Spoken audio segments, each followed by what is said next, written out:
Okay, we're live. Hello, Good. everyone. Hello, everyone. Hi, everyone. So we're Hi, here. everyone. Oh, there's an echo. We have an echo. Uh-oh.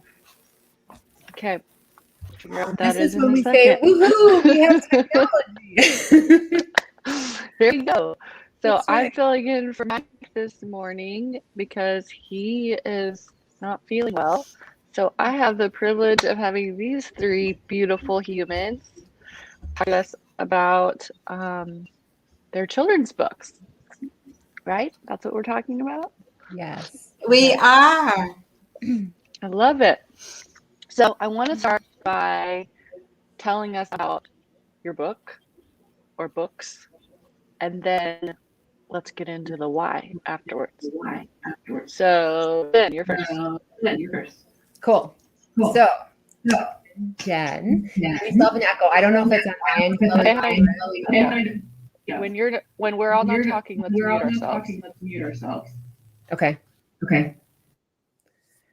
So is the echo on my end or are we good? We sound good. So I'm writing a series. I'm calling it Fun with Feelings children's book series, and I'll come back to the why. But what the books encompass, and the first is Fearfully Brave, and each book has a dichotomy of emotions. So the first is fear and brave. The second one, which is past to due out, but it will be out over the next month and a half, is happy and sad. And for each book in the series, it's got the dichotomy of two different feelings. Guys, my goal with this is, as I look to when I was little, we didn't explore our feelings. We didn't really understand how to navigate fear and how to navigate brave or sad or happy. And I wanted to put something that kids could read and have fun storylines that they could just understand themselves and the feeling and know that all feelings show up and all emotions show up. And it's just all about how we understand them. So, very excited about it.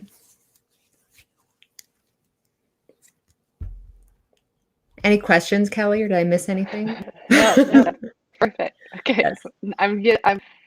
we're this whole muting each other thing is okay. We got this. So, Charisse, it's your turn. Tell us about your book. Yes, so my book is called The Adventures of Humanity the Manatee. And it is about a little manatee named Humanity that talks and teaches kids about humanity.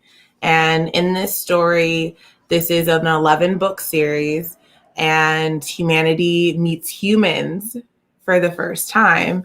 And it's such a beautiful little story. There's a song that goes with it. And I think manatees are a beautiful spirit animal to represent humanity. They're kind, they're gentle. We don't use them for anything, but they just bring joy. They're curious and playful. So this little manatee is teaching kids about humanity, and that's about my book.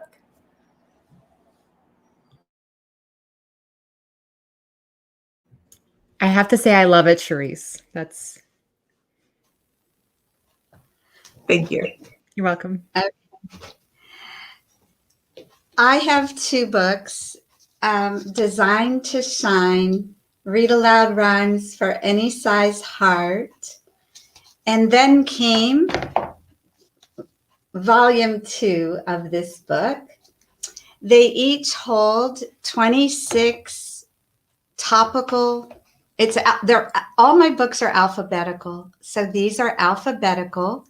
The first one has topics like attention, balance, change, dance, energy, forgive. I could give you the whole 26, but I probably don't need to do that. And the second volume has amazing, believe, create, dream, extra, frosting, goofy. So that's what these are. And they are fully illustrated beautifully illustrated. I would say the first book, my artist used more pastel colorations. And in the second book, she went deeper with her colors. And the topics, I believe, came a little more out of the box because I needed to repeat the alphabet, but choose different words for the topics.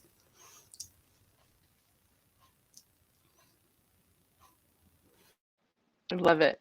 Looks like we're having some LinkedIn issues, but we're not going to worry about it. We're just going to keep on going. Okay, so Joy, have your book. It was a gift, and I love it. And then I ordered your other adult book on Amazon. This is such a fun topic. I want to know. I want to ask each of you, why a children's book? So I know you all have. I know, Joy, you have another book. Teresa and Jen, do you have? I know you're writing. At least I know that you're writing other books. Why a children's book? What was so important to you about writing a children's book? I can go first. Yeah.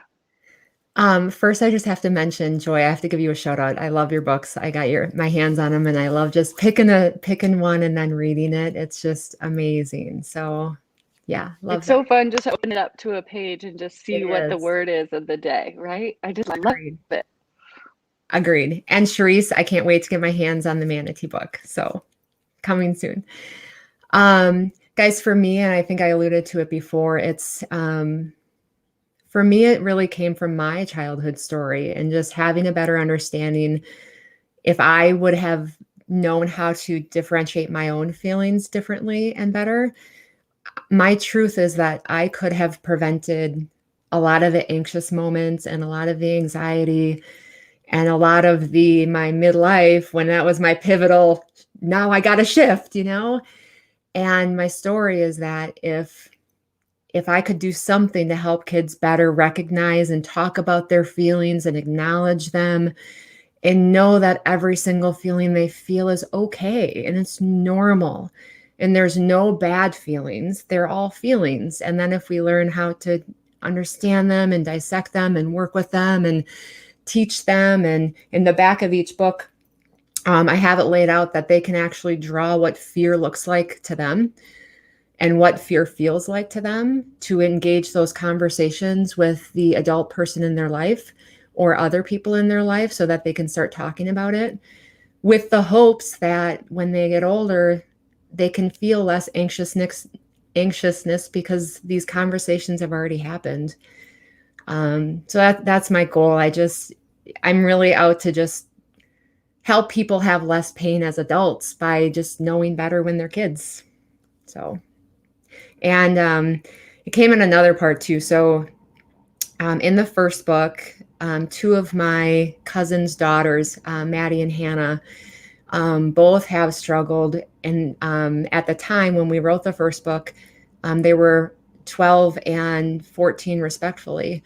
And both had struggled with anxiousness, both had struggled with different bullied situations in school. And to be able to bring them with me on this journey has been a gift. And Maddie's actually continuing the journey. Hannah's now in college, so she decided not to proceed, which is fantastic. But knowing that at the same time, I can have this young lady walking this journey with me is a gift as well. So yeah, I'm excited. I'm excited. We had some hiccups. Book 2 was set to be published in December, and I had some illustrator hiccups. So now we're doing some redos, which is okay. I've definitely learned the journey along the way of illustrations has been interesting, but all for good. It's such a gift, Jen, and I just love your heart for healing others, and also wanting to help protect people from that pain, especially, the pain personally, and wishing that you had had the tools as a child. I think it's such a neat gift that you have, that you're giving to others through this. It's really special. Thank you, Kelly. It's been, yeah, thank you. Yes. Received. Okay, Sharice, I'm super excited about this. So tell me more. Tell me more. So, in 2020, in response to George Floyd's murder, response to just all of the questions that I was getting around racism and seeing the disconnect between how all the isms are tied together and they all harm our humanity. I created Humanity Power. And Humanity Power, what's unique about it is it lights up the unity that's in the word humanity. I have the shirt on so you guys can kind of see that. And I wanted to help educate on the isms. So sexism, classism, ageism, colorism, racism. I think I already said sexism. There's another one, ableism. And I felt that if we could end these isms that are harming our humanity, we could start to see a lot of healing.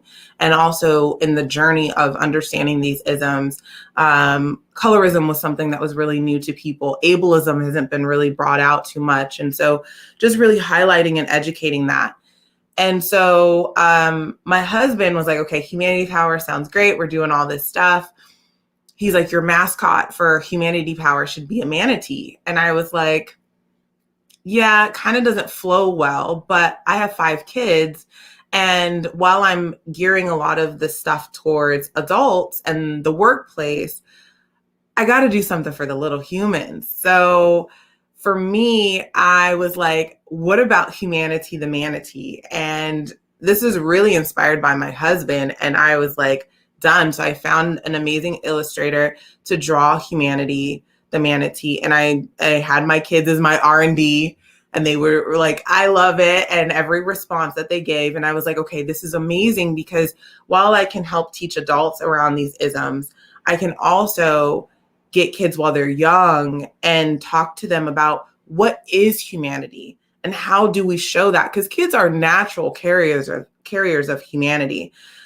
And I wanted to create this book that needed to be read to kids so that the adults in very simplistic ways could really hear the message as well. In this first story, as I mentioned earlier, Humanity meets humans. And in this story, she teaches them about awareness in such a very practical way. She teaches them about compassion and love and what that looks like. And so I know that if we are to change this world, we need everyone a part of that. And our little humans are actually great models of this. And something happens to us, very similar to like what you're talking about, Joy. Like there's this disconnect with our feelings. Something happens to us. And so why this children's book is one, I knew that I couldn't create this message around using your unity and humanity without including the little humans. And the manatee, like I said, is such a beautiful representation of our humanity. And my girls took to it really well. My kids, my older ones did too, but it's mainly for younger. And I just knew that this is it. I was like, I'm going to run with this. And so I'm on the second book right now. And like I said, I'm doing this 11-book series to really help teach different facets of humanity and what that looks like and bring in different cultures and different elements so kids can get exposed through these adventures of this little manatee. And it's almost like, oh, I have this little manatee, the little adventures, and almost like a flat Stanley kind of going around and showing like humanities in the Bay Area, humanities in Austin, humanities in, Baltimore, and just really bringing that concept. Because when you hear the word humanity, you don't think of the negative things in life. You think about being compassionate and love and helping someone else. And I've done 2 book reads for companies, and the kids just resonate and get the story very quickly. And they're like, this is going to help teach people to be better humans. So that's the goal of this book. That's why children's book. I've never written a children's book before, but I modeled it off of one of my favorite children's books, which is Leo the Late Bloomer. And that book really resonated with me as a little kid. And so I wanted something simple, something that was universal. And so there we have it.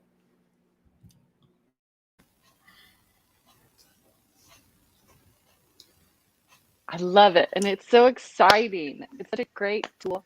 I love that you did it and are continue to do it for the children, but with adults in mind, and thinking and recognizing and realizing that the adults who are reading this to their children are going to absorb the message, right? In a simple, like you said, in a simple way. I think I love that there's that almost strategy behind it, right? That you know the importance of impacting the world.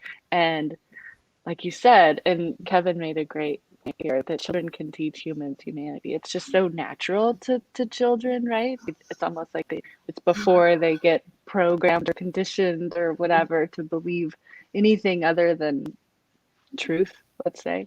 So I just love it's the joy that all of you are bringing me. You're telling your stories, and it just our screens are lit up. On that note, Joy, the woman who smiles 24/7, tell us about yours. Thank you, Kelly. And I don't have little children anymore, but Jen and Charisse, woo, I'm so excited about what you're bringing, what all of us are bringing.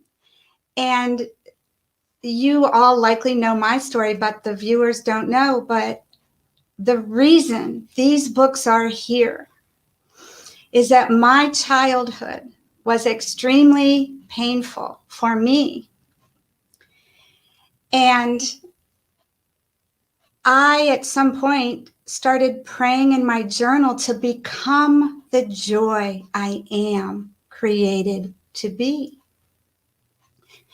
And I watched my life, the hand of the universe or God or source, however you call it, leading me to the books, the classes, the healers that I needed to become who I am more and more. And we're always becoming more and more who we are.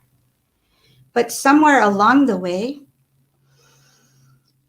I received these books. I allowed these books because in my painful childhood, I tucked in and I reached up and I had a connection with God, and I nurtured my inner child. And when these books came and I just kept writing the rhyme, and I knew a lot of things. I knew that these would speak to not only the children, but to the caregiver, to the aunt, to the grandma, to the parent who would hold their children. And what I saw in my mind's eye was that people put down their devices so that they could hold their children. They could read one topic. I say it in each introduction, this isn't a book meant to be read from start to finish, though families might do that. But, today, are we going to talk about kindness? Today, let's talk about untying sad feelings or painful feelings. And so what my books are, and I've heard from adults who buy them, who say, I'm going to have it when a child stops by, but this is speaking to my inner child. And I have a woman who's interviewing me next week, and she's like, I like all your books, but Joy, your Designed to Shine books, I love them. And I think that I have goosebumps because anyone who is ready for their inner children to be nurtured buy words, you might want these books because apparently they are doing a good job. And I think it's because I nurtured my inner child my whole life. I had stuffed animals. I would love myself. I didn't abandon my inner child. I really loved my inner child. And I didn't know what that was. The child in me. So yeah, that's that's something more about. Did I answer the question? Kelly, could I add something? Please, yeah. Joy, I have to mention to all the viewers, if you haven't spoken with Joy, like we had the opportunity to talk probably 4 or 5 weeks ago, and the couple stories that you read me out of your book, Joy, I could hear the emotion and it literally gave me glory bumps. Like it was such beautiful, and they landed so perfectly with the couple you chose. Your words are powerful and your stories are powerful, and I will do everything I can to keep getting your word in front of other people because they're beautiful. So Totally agree. In fact, that's what I'm going to ask next is I'm going to let Joy go first because I think this is natural for her to do. But I would love it if each of you would read an excerpt from your books so that we can just get a little snippet from your voice, in your own voice. Okay. So do you want to name an alphabet letter or shall I open randomly within the Let's book? do random. Let's let the universe Random. tell us what we need.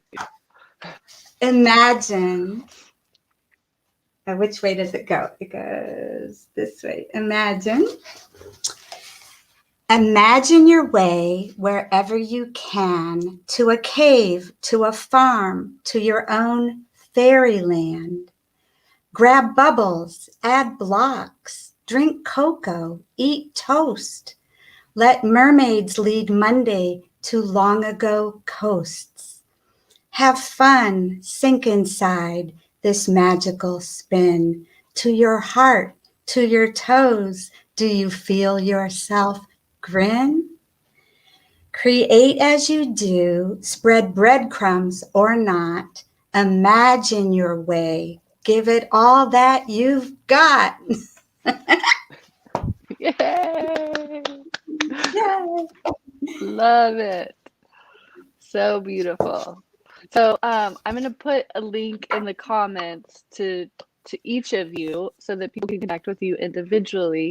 And then if you want to go in and put in links to where people can, how do we find your book? How do we get your book? So put in a link in a reply to that comment. I introduce you in the comments. I interrupted you, Joy. What were you going to say? Oh, I did a random in book 2. Is that okay? Good. Yes. Okay. Perfect. Invite. I like we're getting 2 I words today. Invite red robins to sing on your sill. Invite red roses to scent as they will. Invite drifting clouds to show you their shapes as Peter the panda eats apple pancakes. Invite tender drops of tears on your face to free all your feelings, which clears space for grace. Invite all the love that lives in your heart to light up your life. Today is the start. Yay. Love it. Thank you for sharing. Thank you for sharing. It's so neat to hear your voice. Like, I have your first Design to Shine, but like Ben said, there's something really magical about when you read it. Just like, love it. Love it, love it. Okay, who wants to go next? Jen or Charisse? Read an excerpt from your book, please. I can, but I need to pick one because it's more story-based.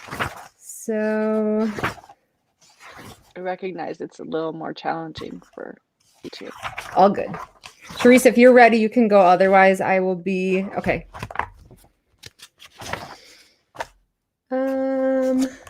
Okay.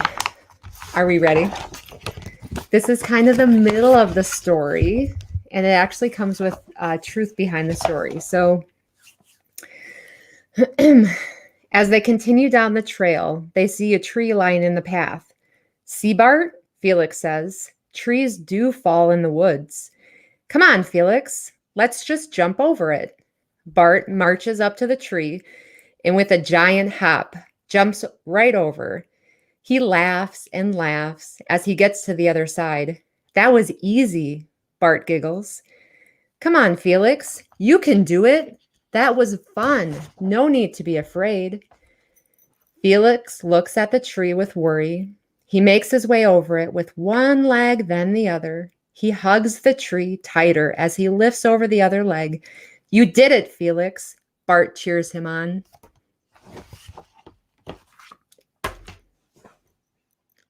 Thank you. I mean, show us the illustration. Yeah. Just from those pages. Yeah. I love it. Thank you. And guys, this was inspired. Literally, I was out on the trails hiking one day with a good family friend, and literally a tree fell in the woods right behind us, not 5 feet behind us. Wow. Look at that. Love it. I'm going the wrong way. Yeah. Yeah. So thank you. Kevin commented here. These are children.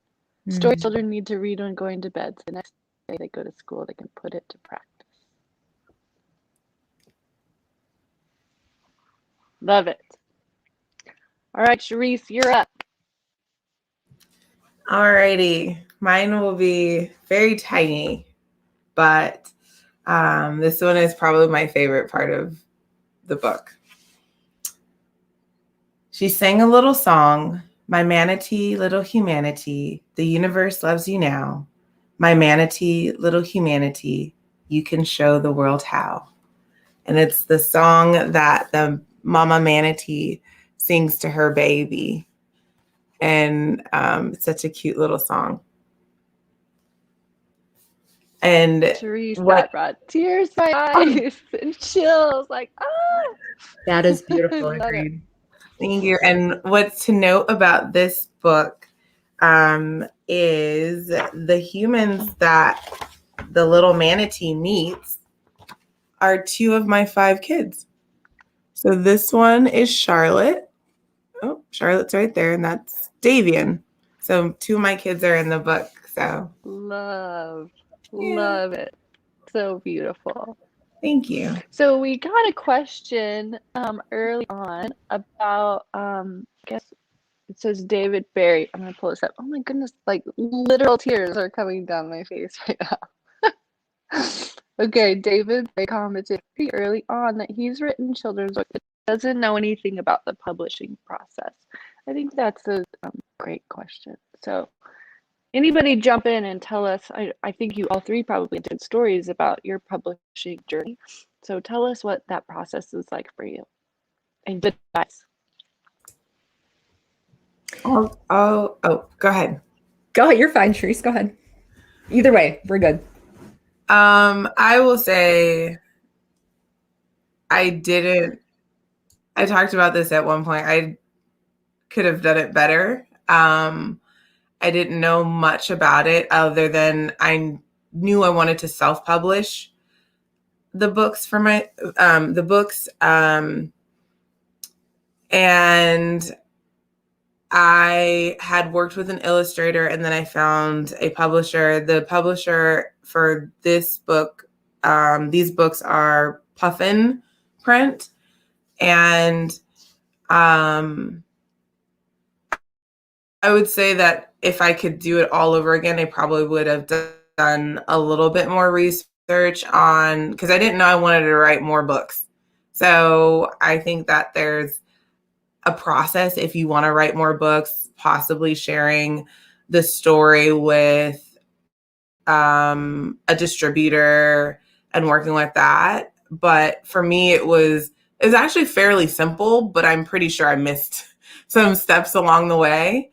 But I basically went from story to illustrator to publisher to self-promotion.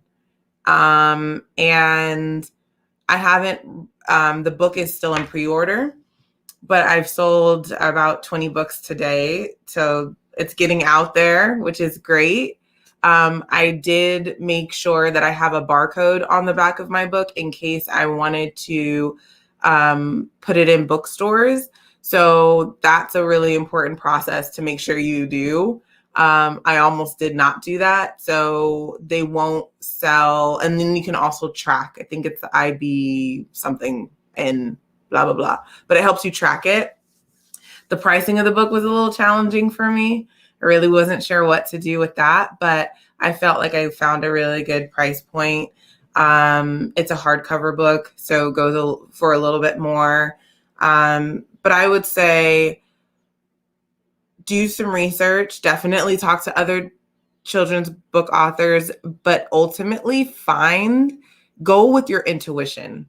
Because even though I didn't do it the right, like the blog would say, I'm very pleased with how everything has turned out. And it's a learning process for me. So possibly by my 5th book, I will do things a little bit differently, and then I can maybe update you. So that's my answer.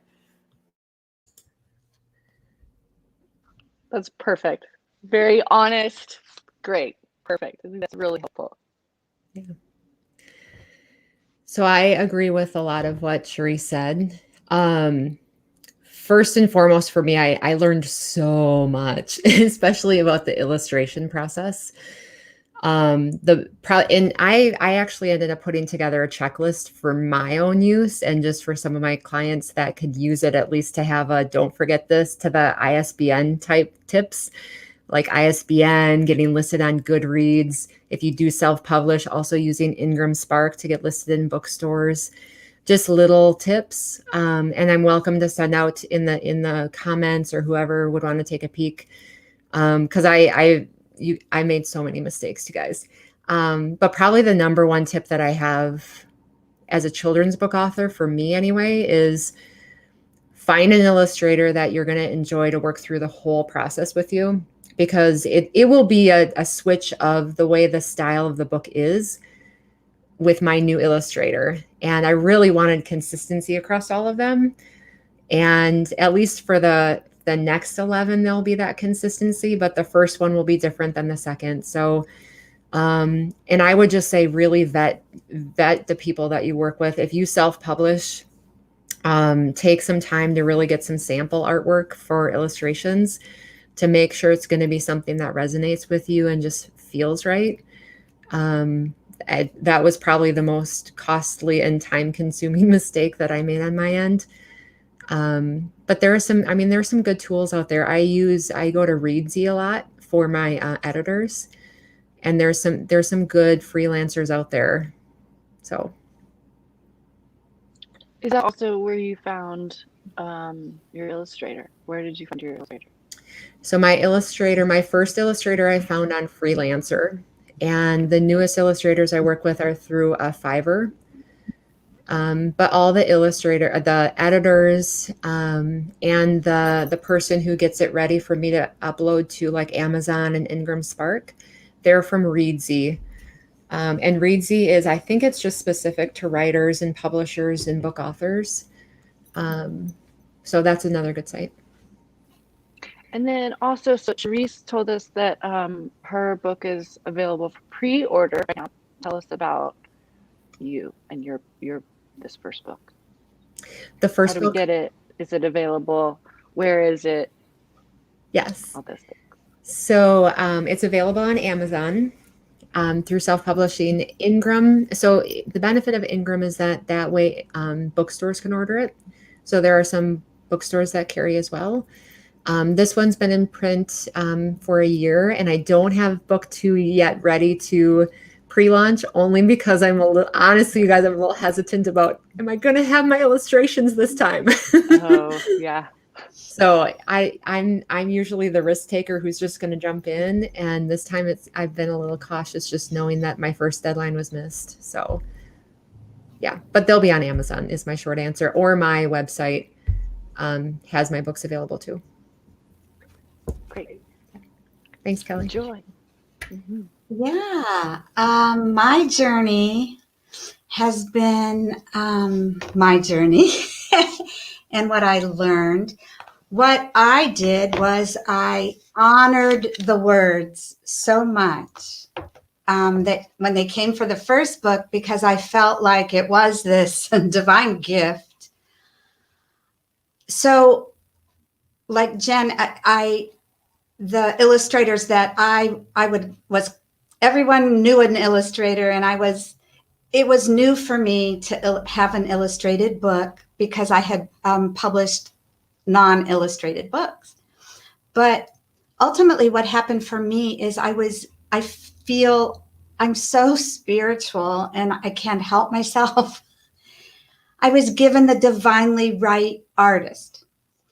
And it's because I was meeting with her aunt in my town, and she said, Joy, what are you up to? And I'm like, well, I've written this children's book. And she said, my niece. And I said, no, what are you talking about? Because all these family connections had not worked. And she said, Joy, allow it, just breathe. And she gave my card to her niece. Her niece contacted me, and her niece said, Joy, you don't know how excited I am. Everyone has told me I need to illustrate a children's book for years. So this was a great match. And then the journey with her was a challenge. She's in her 20s. She's in school. She has a boyfriend. She's work. It was a challenge. And I think that for the journey of publishing, we need patience. We need allowing. And if we're self-publishing, I've self-published because my books are out of the box of a 32-page children's book. And just trusting that it's all going to work out. Like my first one came out in 2018, and my second one came out this year. I never thought there would be 3 years between them. In fact, there's an afterword in this book where I say, watch in the next year for the next. I thought it was coming out in 2019. And be on the lookout within the next year for book 2. But it came when it came. And I think everything's divine timing anyway. So, yeah. And I used Ingram Spark. I had a book person who's not doing books any longer, but she took my copy, she took the art, and she formatted it into a book. So we went back and forth over the typeface and how she did the illustrations with the artwork and different things. And I did go with Ingram Spark because of their distribution pathways. And my books signed, you can order them through my site. And you could ask at any independent bookstore, they can order my books for you. And then if you like clicking, they are on Amazon and on barnesandnoble.com. Wonderful. See, I knew all three of you would have a different publishing journey. It's so great. It's really helpful, I think, for people to hear the different sides of it. So on that note, I wanted to ask, and each of you talked about this a little bit, but do you have advice for anyone who's writing or wanting to write children's books, but unsure, like stuck or unsure where to go? Or I love that you each talked about specific bits of inspiration, right?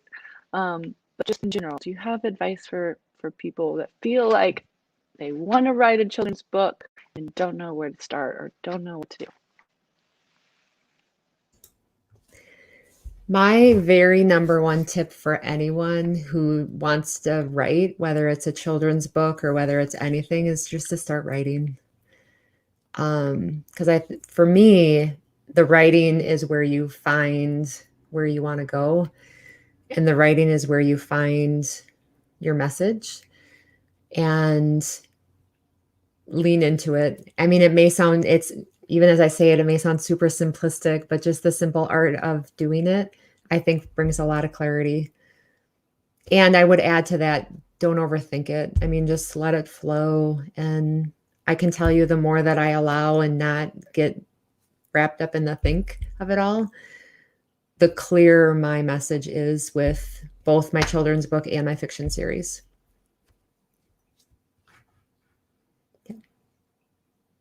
You're on mute, Kelly. Thank you. You're welcome. That's good advice, though. Just write and let it flow and allow. And then, well, I'll ask this in a minute, but I'm curious about the editing process and kind of how you went about that. But Therese or Joy, would you tell us any advice that you have for a new writer?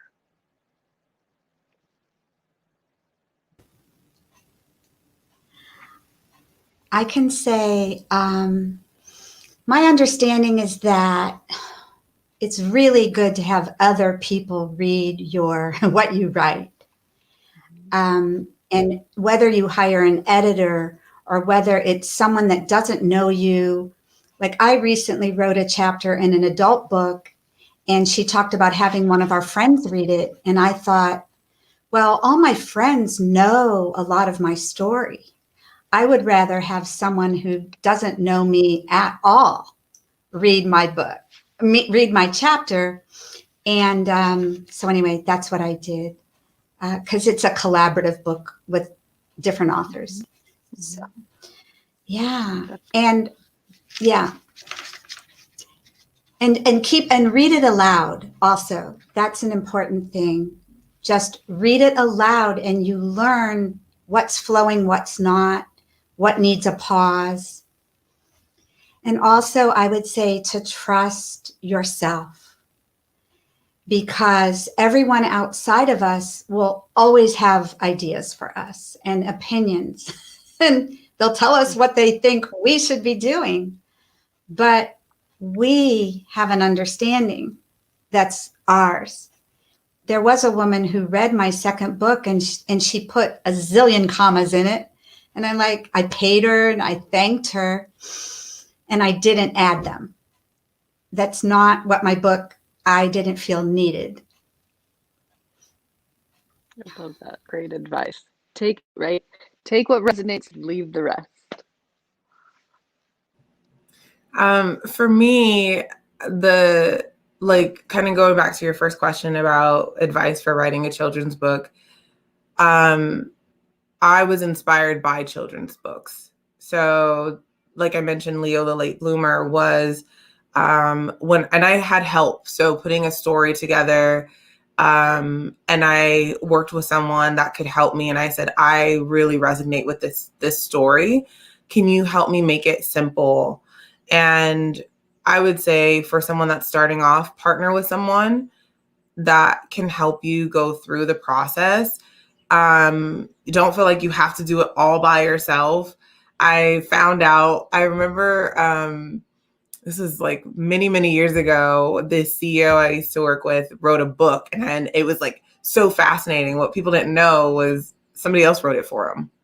And, there's so just be mindful of the perception that you have to do this all by yourself. The collaborative process is still a process. And I love what Joy said, is read it out loud. I remember having the manuscript, as you will, and my kids are in bed and I'm reading it to them and singing them the little song. And I read it a few times. And when I was ready, I was like, okay, illustrator, this is the vision for what this looks like. And then literally my kids were, when I say R&D, they were every step of the way, from the sketches to the coloring to everything. And they felt really good about it because they read tons of books. They pick up books all the time. And I also want to add this kind of playful birthing element to writing a book. We're doing we're having a book shower in May for Humanity the Manatee, because Manatee's still a baby. So why not have a baby shower for the book? And you're all invited if you want to show up. And essentially it's like birthing. For me, it was, I've done the physical birth, but like this is also another manifestation of birth, writing a book. And you go through the conception, that idea. And then you go through sort of the incubation stage where you're carrying this beautiful universal gift.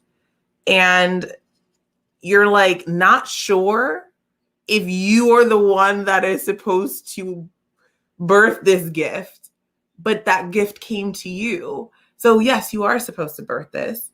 And then you go through the labor.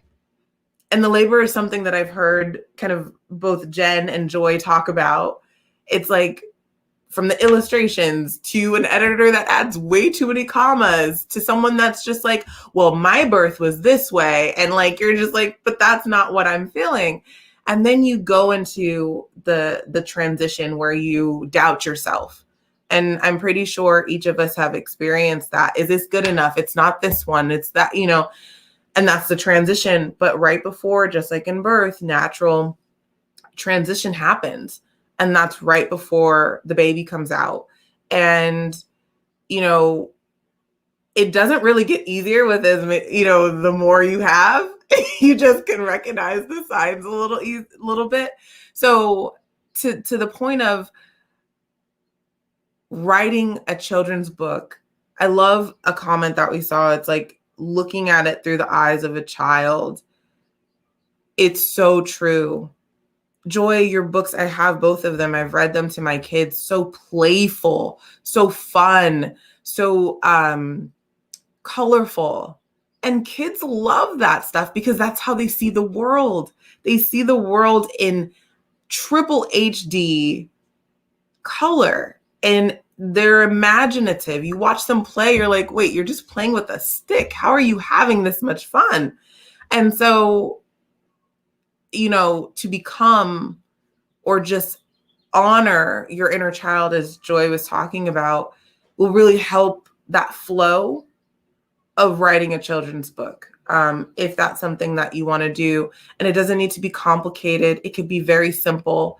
I remember my mentor, 76 years young, very wise woman. And I'm like, you need to write a book. And she jokingly said, I wrote a book. And she said, in order for a book to be a book, it just needs to be 2 pages. And I thought it was and she's like, I wrote a book. And she did. It was like 2 pages. So, don't overcomplicate it. Keep it very simple. Go with your intuition. Again, we kind of talked about that. But that's what I would add kind of to your first and second question. Thank you. I love it. I love you always have the best personalities. I mean, I can always count on you for a really good personality. Love it. But also I think the comments about having somebody by your side, collaborating and not being afraid of that. I think so often we think, if I'm going to be an author, if I'm going to be a direct, whatever it is, like whatever you want, we think I have to accomplish this on my own, right? In order to do it and be able to say that I did it, I have to do this on my own.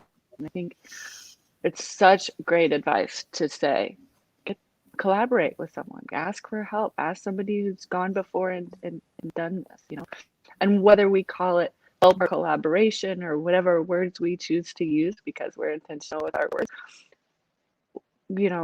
just knowing that we don't have to go it alone.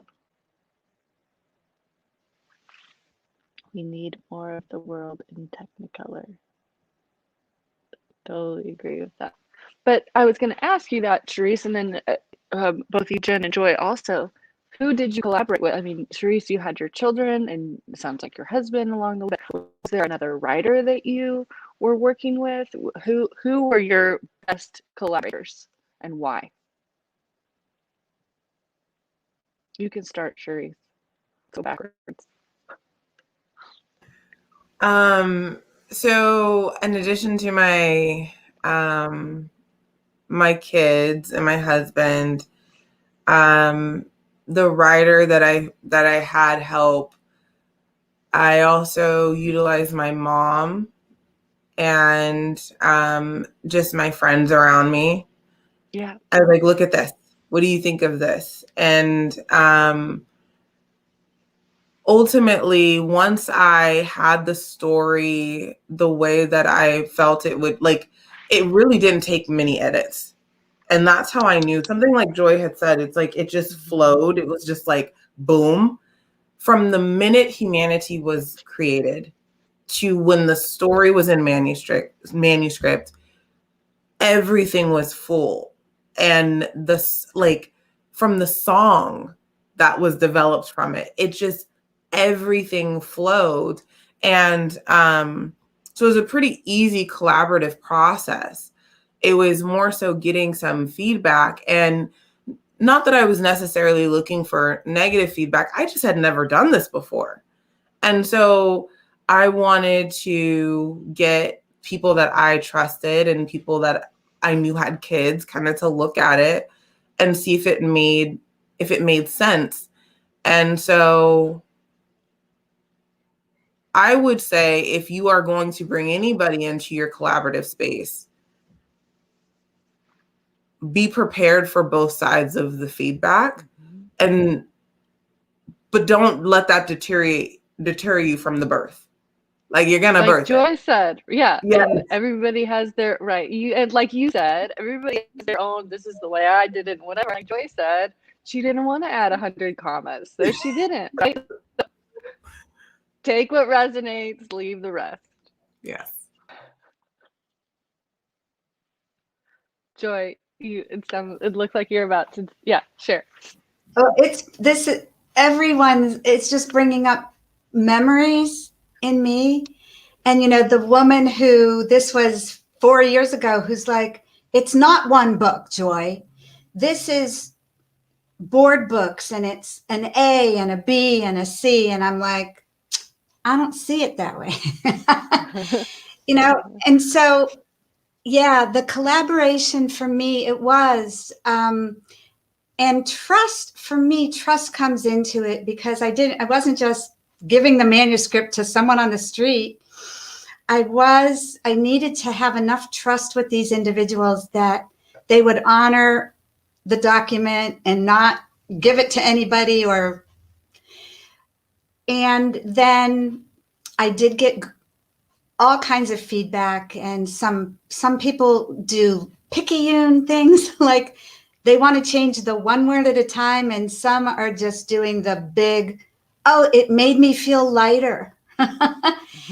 And my son, I have two grown sons, and my younger son did both. He's like, your book made me feel lighter.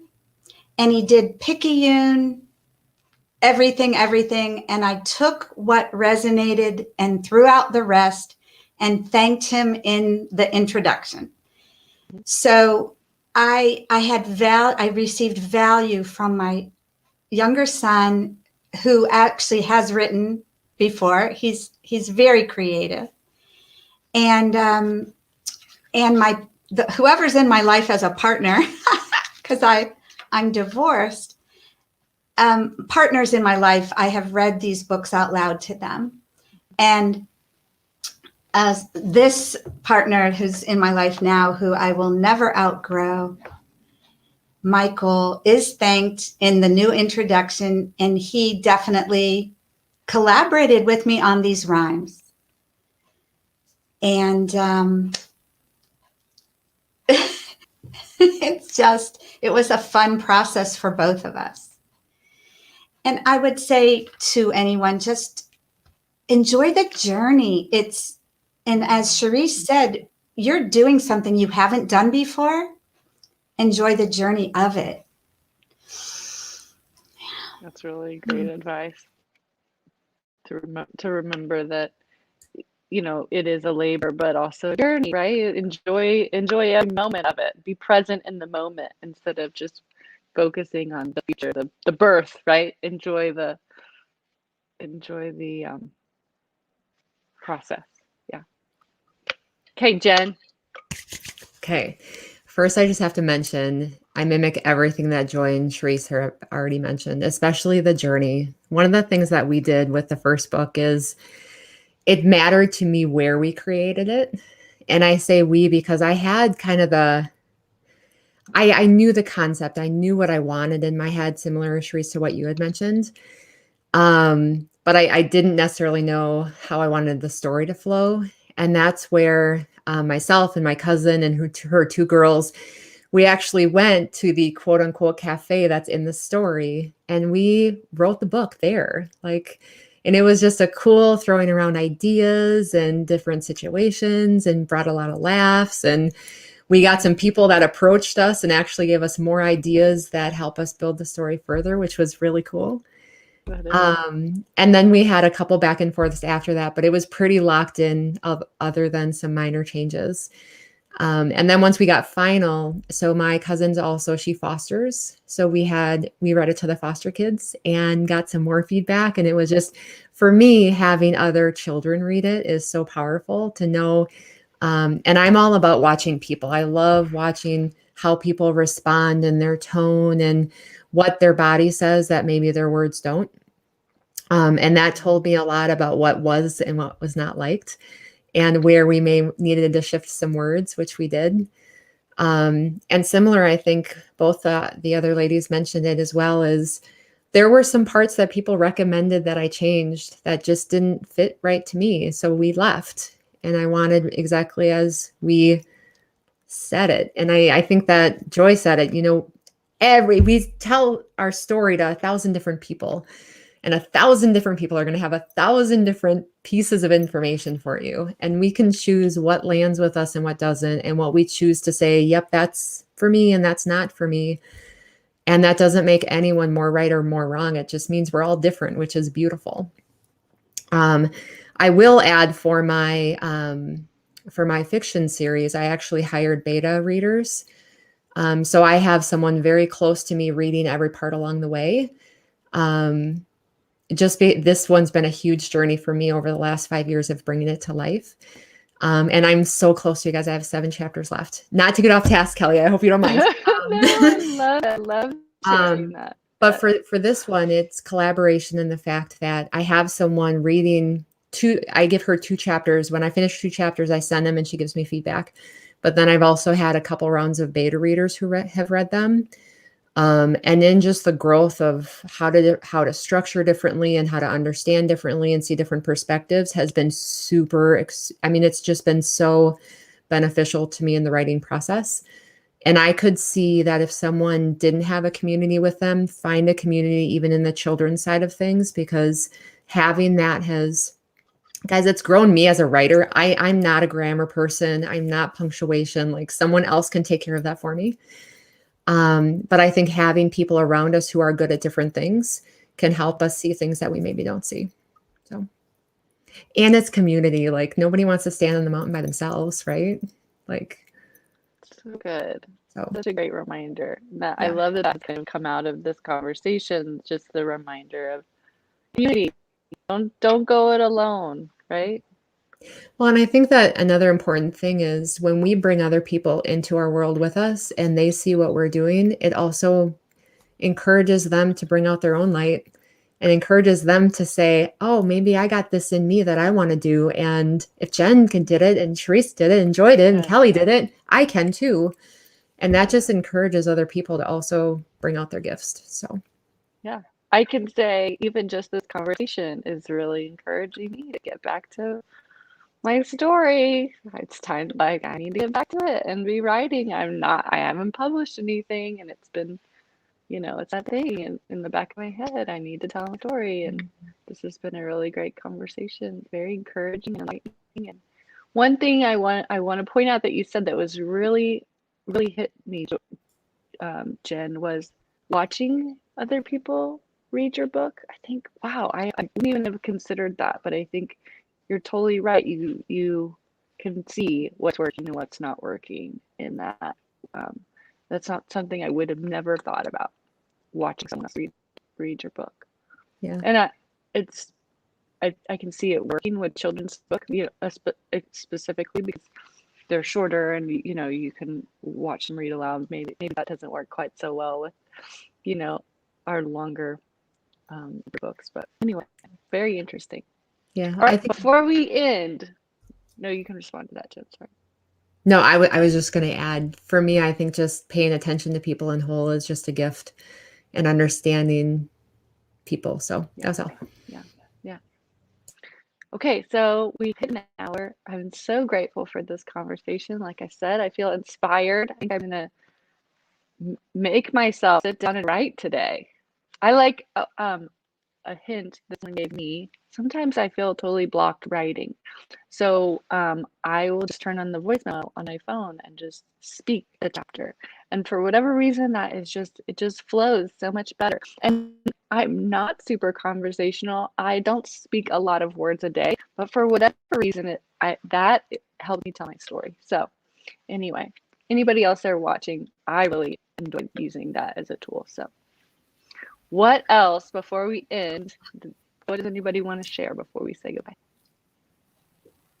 Oh, I just wanted to piggyback on what you just said, Kelly. And I remember that Brene Brown said this in one of her talks, that she would go to a cabin with a girlfriend and speak her story out loud, her book out loud to her person, because that is her process, what worked for her.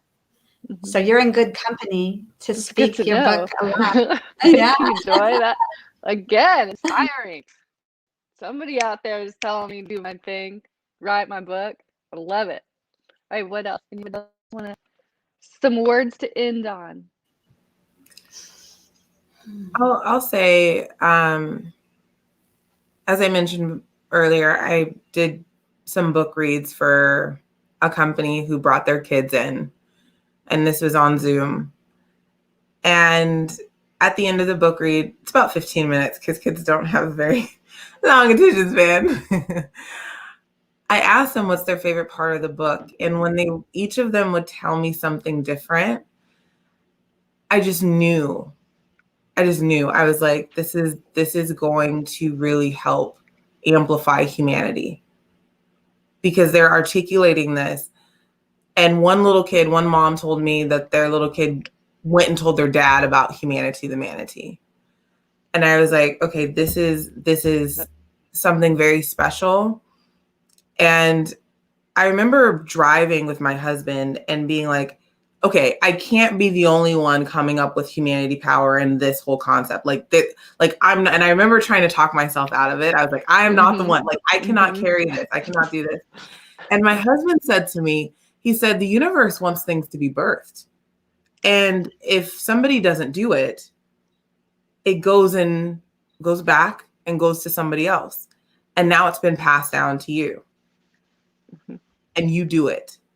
And I was like, all right, I'm gonna do it. I'm gonna go. And so reading it to these little humans and just having them receive it, I knew that what he said was true. And I am the right vehicle and the human to do this. And it's so encouraging. And so, as I birthed this little manatee, some people are calling it my sixth child. I just want people to know, if God is talking to you, it's meant for you. And if you don't do it, somebody else will. And so go for it, abandon the fear, and just try. We weren't brought here to be linear. Try. So that is what I will say. So it is, and so it shall be. Yeah, that is so beautiful. And what I would want to piggyback and just say that if you have self-doubt, it is important to understand that if an idea did come to you, because I am a poster child for that. I got an idea years before I birthed my batik wares with words on them. It knocked on my gut. all the time. But once I finally birthed it, no more knocking. And I was just on my journey onward and upward. And who knows where we all are going, but we're taking those steps. And I would say to anyone watching, remove the self-doubt, like quiet it and just say, no, this idea came to me. It's what Cherise, what you said, it's mine. The universe gave it to me to do it. And I don't have to do it perfectly or the best or anything. I simply need to lean into it because it's on the journey that things change and morph. And yeah. You ladies, there are no accidents, are there? No. Why am I doing this show tonight? Holy wow. I would mimic everything Joy and Sharice have already mentioned. The one thing I was going to say is trust yourself, and they've said it beautifully. It's that when it shows up, and one of the things that I've learned, fear's a real thing, and I did a post on it today on LinkedIn, and fear shows up for all of us. And that's, to me, it's that emotion saying, hear me, listen. And that's when we can say, I hear you, I acknowledge you, thank you, and we're safe. And if you just say those words, we're safe, I hear you, we're good, and we're going to keep going.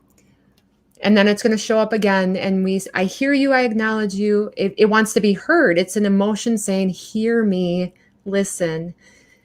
And inevitably, even as I say those words, the anxiety goes away usually, or it quiets because it just wanted to be heard because it's trying to tell us something. And I would invite anyone listening and all of us to say, when that shows up, is it really that voice saying, you need to do this? I'm excited. Let's go. And hear that instead is a powerful gift too. So, in my opinion. So beautiful. So beautiful. I'm so grateful for the three of you for sharing your stories and your advice. This has been such a gift. This conversation has been a total gift. I feel like, again, everything happens for a reason. There are no accidents. I'm leaving this conversation feeling like this is exactly where I was meant to be today. So thank you all. Thank you. Thank you everyone for watching. Yes. I'll put in the comments Thank you. the ways to connect with these three women. And you all three go and put links to how we can find your books. Awesome. Thank you so much for having me. Thank you, everyone. Thanks, you guys. Have